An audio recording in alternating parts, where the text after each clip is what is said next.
Madam Witness, kinukumpirma mo na may mga activities sa report nyo, sa liquidation, sa accomplishment report na nabasa nyo, na hindi makikita, mababasa sa physical and financial plan. Tama po ba? Your Honor, pag-imol na mo. Ma'am, this time po, I hope you don't mind po. Yung question is simple, no? So, pwede kang tanungin ng abogado ng kabila, pero pakisagot lang po muna. The witness is Yes or no? answering, Your Honor. Yo- Let the witness answer. Allow the witness to answer, Okay. counsel. Yes. May Yes, mga activities, programa, kalihukan in Bisaya reflected in the reports, accomplishment reports, na hindi naman mababasa, makikita, nailista sa physical and financial plan. Tama po ba? Libog. Nalito ako, Your Honor. Nandito ka. Anyways, Your Honor, Ma'am, sa accomplishment report, yes, Senator Judge Zubiri, would you like to offer your services? Yes, actually, not the services to interpret, but it's possible that Attorney Ligutan could ask the question in Bisaya para maintindihan, kasi pareho kami mga Bisaya, para maintindihan ni Ma'am Acosta. And then, anyway, it can be objected to by the defense because I know there are 3 or 4 of you, Bisaya, taga Cebu, tulo mo diya, nakasabot.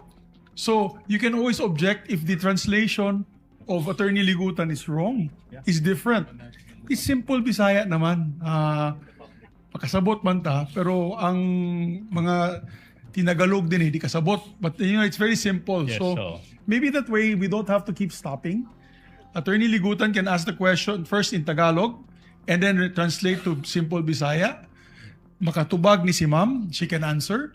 And then Attorney Ligutan can offer the answer also in Tagalog. If it is not of course, approved by the defense can give a clarification of what the answer of the lady witness has. The point of the Thank you very Senator much. Judge is well taken. Let's try to do that, Okay, now. counsels, with your permission. Yes, Attorney Bakel? Yes, Your Honor. May we respectfully suggest for a court-appointed interpreter, considering that hindi po kasi ako Bisaya.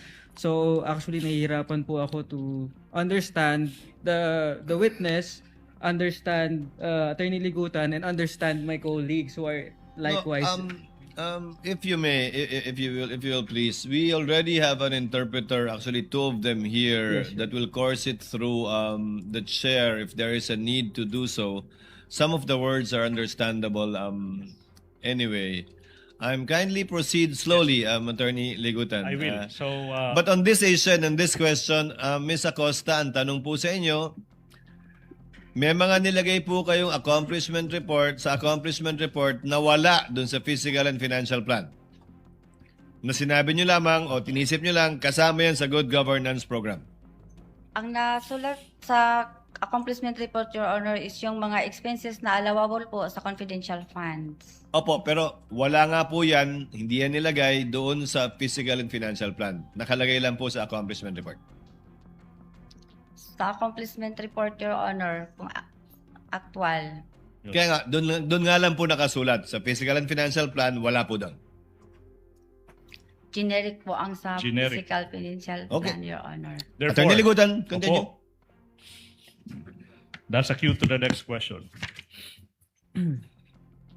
And because the program indicated in the plan is broad and general, generic sabi nyo, so much discretion is given to the office of the Vice President on how to utilize confidential funds. Translate into Tagalog. Unfortunately, I'll be needing, ano pong ibig sabihin, what's Tagalog for discretion po?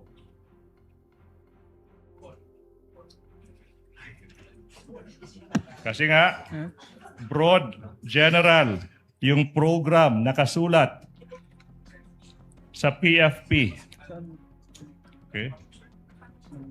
Maski ano na lang, kahit anong gustong gawin, magagawa. Oh, wait, not that. Ng Office of the Vice President sa paggamit ng confidential funds. You want to state in Visaya po? Kay tungod, general, generic, ang programa nakasulat sa plano bisag unsa. So much discretion. Ma'am, I think you understand discretion, di po ba? Authority? Dako ang pagbuot sa Office of the Vice President kung unsaon nila paggamit sa confidential funds. Tama po ba? Objection, Dili, Your Your Honor. Honor. What's the objection, counsel? Speculative and argumentative, Your Honor. It's not argumentative, counsel. Neither is it speculative. Objection overruled. Ma'am Gina, dahil po kayo nagsabi generic yung good governance program, malaking laya ang nabigay sa inyo para magsulat ng kung anumang mga programa na papasok doon sa generic na good governance program. Dili, Your Honor. Kaya Hindi. nagbase ako sa Joint Circular 2015.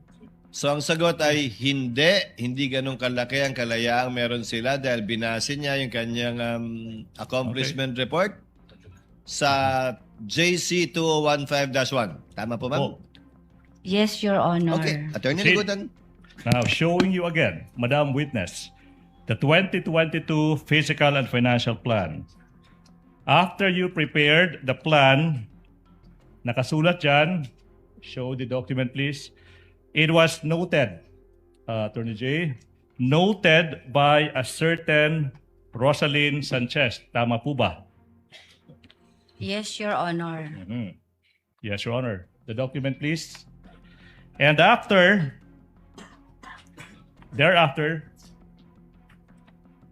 you presented the plan kay Inday Sara, Vice President Sara, for her approval. Tama po ba?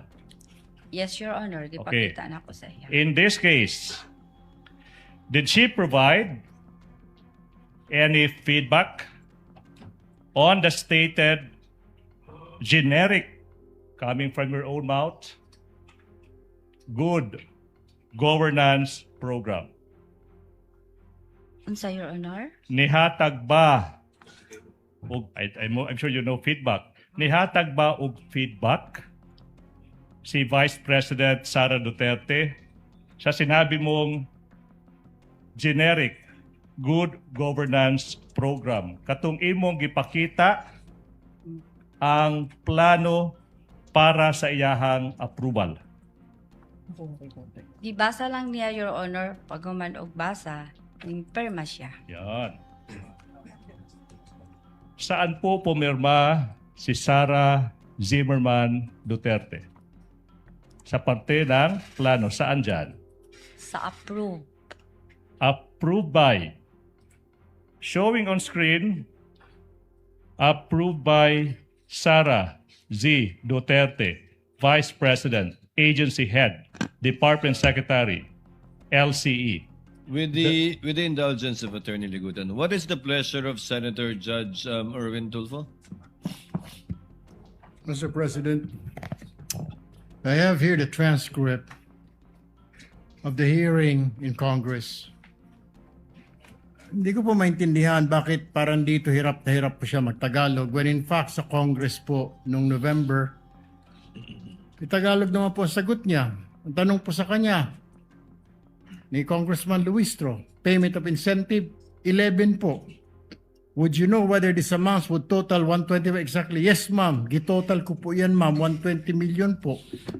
It's all puro Tagalog, Mr. President. What is this? I mean, mabuti po sana pati yung discretionary And she's a government official. She doesn't know what discretionary means is. I mean, what it means. Eh, dito po, puro sumasagot naman po siya. English, Tagalog. Yes po. Are you aware? Opo. O may authority, special disbursing officer. Kasi po, wala akong alam kung paano po i-implement ang mga confidential. Mr. President, tama na po itong panluloko sa atin. Please, Mr. President, compel this witness to talk in Tagalog. Kahit po yung mga Bisaya po nakaintindi ng Tagalog, nakakasalita ng Tagalog, ano tayo sa ibang bansa? Ano tayo, mga Hapon, mga Chinese? I know, Miss Witness, you can understand Tagalog, you can speak Tagalog dahil nandito po ito. Ilang pahina po ito.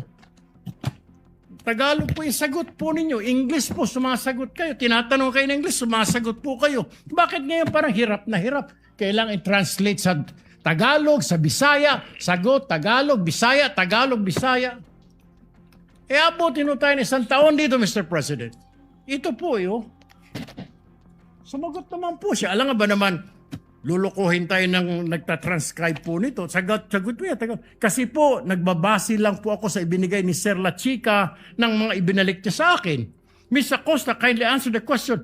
Piatos po ang sinabi ko, ma'am, na apelyido. That's all, Mr. President. Thank you, Senator Judge Erwin Tulfo. Point well taken. Attorney Ligutan, to abbreviate the proceedings, kindly choose one language, English All right. or Filipino, in asking the question. You don't have to translate each time unless the witness requests you to do so. Yes, Your Honor. Preferably use Filipino, Attorney Ligutan, Opo, as I'm opo. sure Yes, you're ma'am. well versed with it as well. Para Yes, mas maunawaan po Mr. ni Ms. Presiding, Gina. Honorable Presiding Officer. You may proceed, Counsel. Ma'am, na tubig. There's water if you want to drink water po, ha? Yes. Drink water. Now,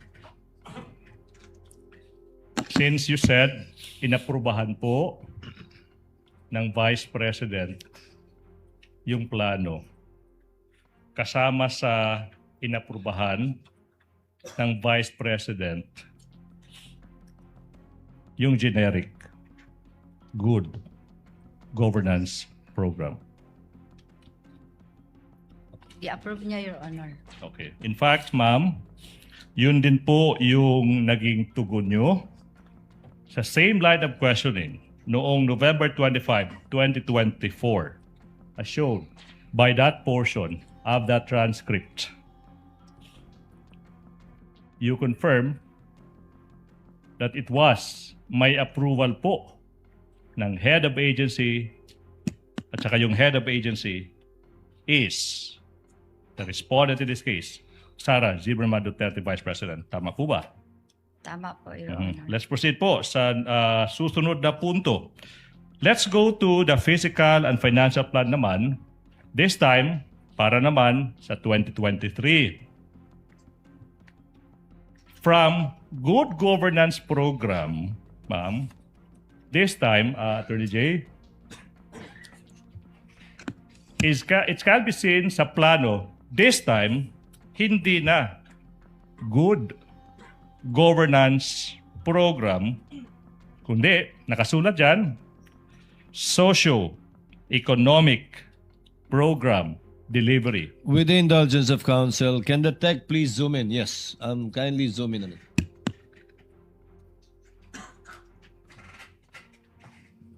May proceed, Your Honor. Ms. Gina will please answer. Kindly confirm ang nakasulat na po sa 2023 ay yung Socio-Economic Program Delivery. Yes, Your Honor. Hindi na po Good Governance Program. Yes, Your Honor. Proceed, Your Honor. But, sa 2023 Physical and Financial Plan, okay, yung expected outcome naman nananatili 2022 na expected outcome. Nakasulat, safe implementation of OVP initiatives and confidence building for 2022. Same expected outcome, safe implementation of OVP initiatives and confidence building. Tama po ba? Tama po, Your Honor. Ma'am, pwedeng mas malapit pa sa mikropono para po marinig. Again, may tubig dyan, ma'am, ha? If you want to drink water now.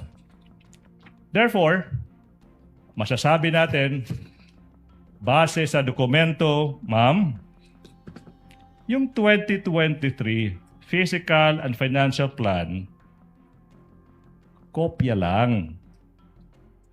Kopya lang ng number 1, physical target galing sa 2022. Tama po ba? Objection, Your Honor. The document would speak for itself because the prosecution is asking the witness what is already based on the document as the question is framed, Your Honor. Witness may answer. I'm just not so sure if she understands the word copy. But so, Ma'am Gina, pareho lang po ang nilalaman ng Physical and Financial Plan ng 2022 at 2023 maliban dun sa nag-iisang unang column. Tama po ba? Yes, Your Honor. Yes, Your Honor. Now, proceed. Same with budget for each quarter. Para sa fourth quarter ng 2022, 125 billion pesos. Para naman sa budget na hinihingi ng Office of the Vice President para sa unang quarter, pangalawang quarter, third quarter, fourth quarter ng 2023, ma'am. Kopyang-kopya yung amount. 125 million pesos. Tama po ba? Tama, Your Honor, kay mao man na ang nakabutang sa GAA, Your Honor. Yun. Proceed, Your Honor. Yung may tama daw dahil yun daw ang nakalagay sa GAA. Both the 2022 Physical and Financial Plan and the 2023 version provided for broad program under po sa programs, activities, and projects. Sa 2022, Good Governance Program. Sa 2023 naman, Socio-Economic Program. Pero as to budget, pareho. Yes or no? Pareho, Your Honor. As to expected outcome, pareho. Pareho, Your Honor. Alright, now, let's go to this physical target naman. In the 2023 Physical Plan, same observation ba, ma'am? Na nakasulat dyan, letter A, number, identified areas with surveillance conducted and monitored without, hindi po nakasulat dyan yung actual na numero. Tama po ba? Tama po, Your Honor. Same with the letter B entry, percentage. Nakasulat dyan, percentage, the symbol symbolizing percentage of activities implemented without and toward security-related incidents without stating the actual percentage. Tama po ba? Walang number. Tama po, Your Honor. Alright. In fact, you admitted, Madam, in the November 25, 2024 Committee on Good Government hearing that you have to consult Colonel Lachica on what to put in the Physical and Financial Plan. Do you remember this? Yes, Your Honor. Yan. The programs, yung programa po, yung mga ini-expect nating resulta sa mga programa, yung mga targets ng mga plano, lahat ng ito ay gawa, ay galing kay Colonel Lachica. Di po ba? Unsa to, Your Honor? Mhm. Ay, sorry, I will repeat. Kindly repeat, Counsel. Ang programa sa plano, ang expected outcome, ang target sa physical plan, galing kay Colonel Lachica. Tama po ba? Objection, Your Honor. Oh, what's the objection? What's the Ask and objection, ans- Counsel? Asked and answered, Your Honor. The witness has already testified previously that security officer is providing inputs and guidance, This is Your Honor. 2023, Your Honor. I think the question pertains to 2023 now. That was Yes. she answered with respect to 2022. Ma'am Gina, yung nangyari po ba ng 2022, ganun din po sa 2023, galing kay Colonel Lachica? Sa paggawa ng physical financial plan, Your Honor, kasama gyapon ako siya. Kasama ko siya, Your Honor. Sa kanya pa rin ako nanghingi ng inputs and guidelines po, Your Honor. Yes. So galing nga po sa kanya. Galing Kami- kay Colonel Lachica yung inyong inputs na nilagay dito. Kaming dalawa po, Your Honor, ang nag-discuss, Your Honors. Mhm. Counsel, your witness. Let's go to that November 25, 2024 hearing. Ma'am, tinanong ka ni Representative Jane K. Luistro. As a matter of fact, the financial plan does not bear all the signature of or the name of Colonel Lachica. Ma'am, yung sagot nyo dyan, yes po. Pero sa kanya po ako humihingi ng inputs or information with regards to the implementation of all these projects included in the confidential funds. This is what you said under oath in November 25, 2024. Under oath. Opo. Tama po ba? Your Honor, please. Ma'am, did you answer opo? Opo. Opo, ma'am. Your Honor, it's 12. Can I ask one question and I move for lunch break? Yes, Counsel, you Before may. we proceed to the next question. Ito yung tanong now.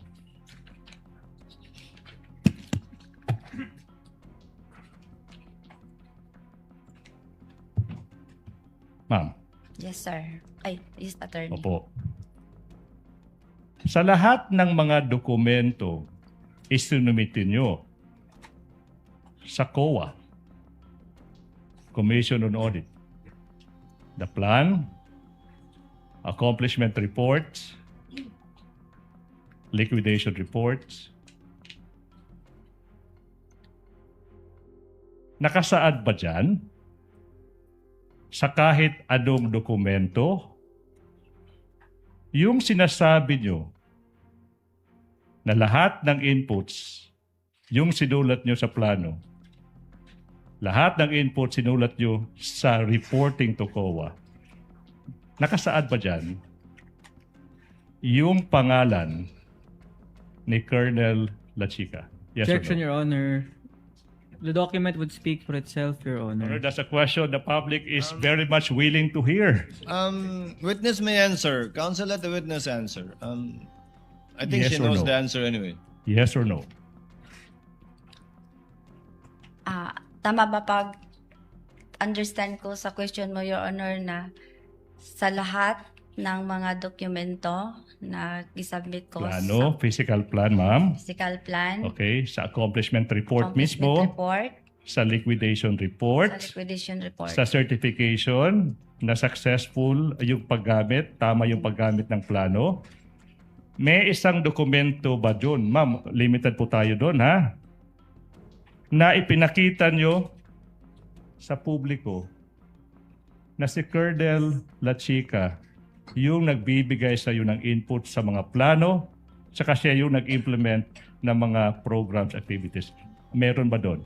Yes or no? wala. Move for lunch break, or please. Ma'am Gina, kain muna tayo para makahinga at relax kayo. ng Sige konti po, rin. mas better po, attorney. Ay, Your Honor. Okay lang po, ma'am. Huwag kayong mag-alala doon. Pahinga muna kayo, kain tayo.